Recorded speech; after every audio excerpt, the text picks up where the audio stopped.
revenons de la 3e édition du voyage dans le désert, de la pérégrination, Siaha, que Conscience Soufie organise. Donc à partir de Ouarzazate, nous partons dans le désert. Bon, pourquoi aller dans le désert pour se retrouver, pour avoir un enseignement sur le soufisme? Pourquoi?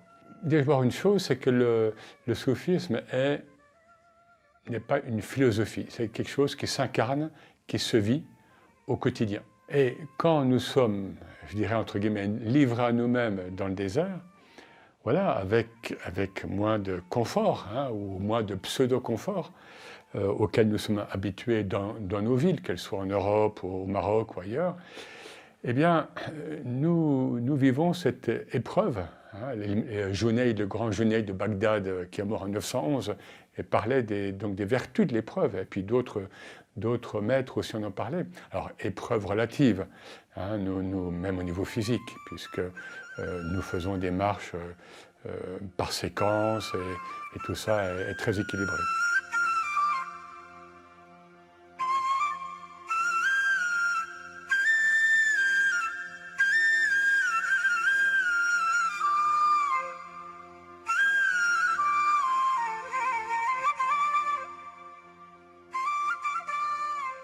Ma démarche, elle s'inscrit dans une démarche qui a commencé naturellement, enfin, très longtemps.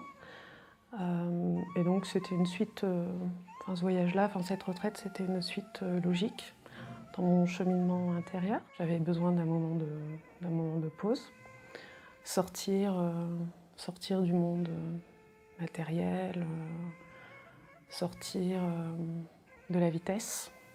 En fait, j'avais besoin de donner du temps pour le dhikr et la prière. Enfin, je suis vraiment venue pour ça, quoi, pour dhikr, prière et enseignement.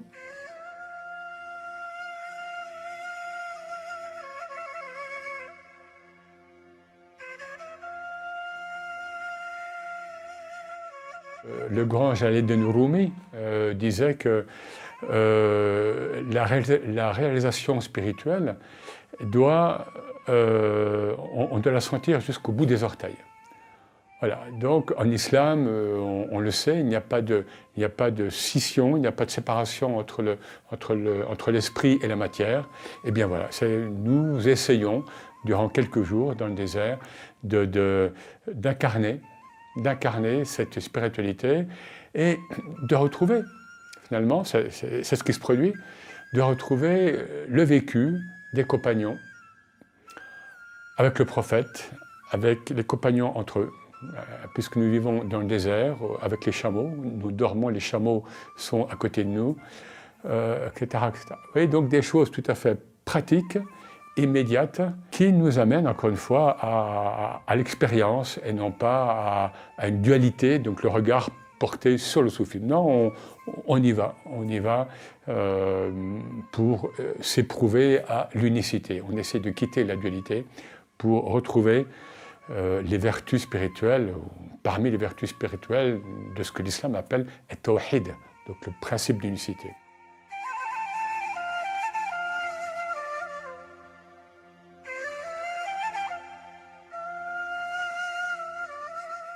Voilà, j'ai pris plein de notes pendant ces heures d'enseignement dans le désert. Et bien sûr, on a l'impression qu'on a tout saisi quand on écrit des choses. Et ce n'est pas ça le plus important. Le plus important, c'était la passion de l'enseignant, son ouverture d'esprit, sa simplicité. C'est tout ça qu'il nous a transmis tout en enseignant l'islam et le soufisme.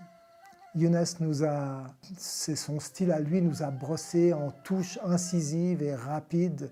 Il nous a ouvert les pages du Coran, il nous a livré ses observations, il nous a fait vivre les versets du Coran et les préceptes des grands maîtres soufis. Et par-dessus tout, il nous a fait vivre dans l'esprit du prophète. Il nous a mis à l'écoute, en somme, de l'enseignement du prophète. Et donc son enseignement, d'une certaine manière, c'est l'enseignement du prophète. Et je n'ai pas compris ça tout de suite, parce que c'était la première fois que j'entendais cet enseignement. Et cela, quand je l'ai compris, ça m'a vraiment saisi. Ibn Arabi nous dit que ce qu'il y a de supérieur chez l'homme, chez l'humain, c'est sa minéralité. C'est un peu paradoxal, le minéral, bon, soit il est haut avec les montagnes, mais sinon c'est aussi la terre que nous foulons. Donc dans le désert, nous retrouvons cette humilité foncière, et l'humilité, ça vient de l'humus, et l'humus c'est la terre. C'est la terre. Donc humilité foncière, immédiate, et avec toujours des belles surprises, des beaux ciels, hein, la lune, là on était avec la pleine lune, et voilà, donc toujours une beauté et qui surprend. Dieu surprend toujours.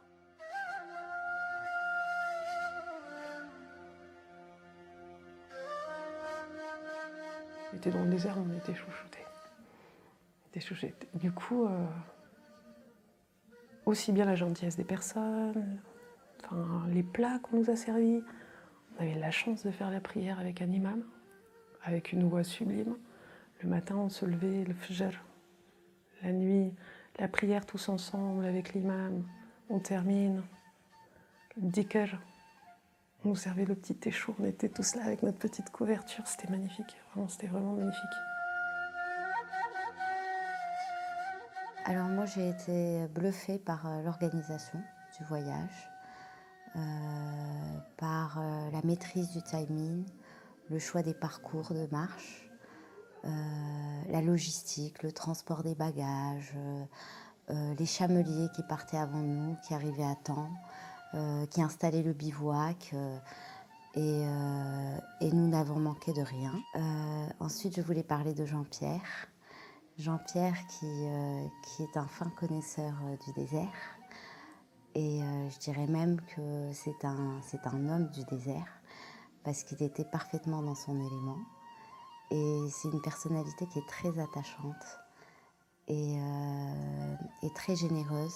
Et moi, j'ai beaucoup apprécié les conversations que j'ai eues avec Jean-Pierre. Alors, il y a eu les prières à l'aube dans le désert.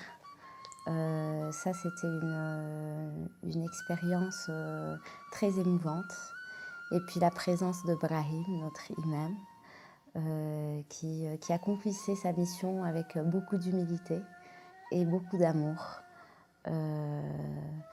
Brahim, je voudrais le remercier pour non seulement pour avoir dirigé les prières, mais aussi d'avoir fait partie du groupe. Il a complètement intégré le groupe et on avait l'impression qu'il était vraiment parti avec nous et il est revenu avec nous et c'était une très belle rencontre aussi.